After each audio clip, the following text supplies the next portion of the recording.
ఏమంటారు మరి ప్రవీణ్ గారు కన్నడాల వృద్ధి చెందటం అనేది క్రైస్తవ లోకానికి తీరని లోటు.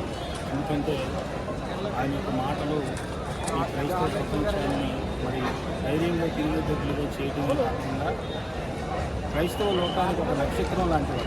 అలాంటి మరి దైవజనులు మరి కోల్పోవడం అనేది ఈ క్రైస్తవ ప్రపంచం మరి కోలుకోలేకపోతుంది.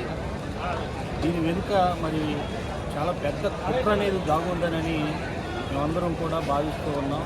మరి నిన్నటి దినాన్న చాలా దారుణమైనటువంటి దుర్ఘటన. దీన్ని ఒక యాక్సిడెంట్ రూపంలో చిత్రీకరించాలని చాలామంది ప్రయత్నం చేస్తున్నారు.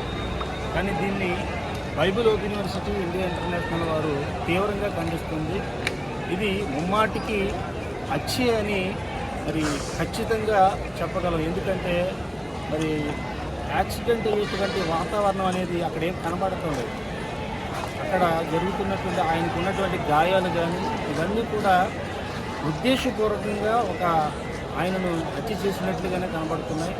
మరి ఛాతీ మీద మరి బూట్కాలు ఉండటం, అలాగే ఈ ముఖం అంతా కూడా మరి ఒక పెద్ద రాడ్తోనో లేకపోతే చెక్కతోనో కొట్టినట్లుగా మరి అవన్నీ కనబడుతున్నాయి. కనుక మరి ఇది ముమ్మాటికి హత్యే. మరి దీన్ని ప్రభుత్వం వెంటనే తక్షణ చర్యగా మరి దీన్ని తీసుకొని దీన్ని మరి దర్యాప్తు అనేది చేయాలని మనం చూస్తున్నాను. ఎందుకంటే దీన్ని చాలామంది మరి జీర్ణించుకోలేనటువంటి సంగతి.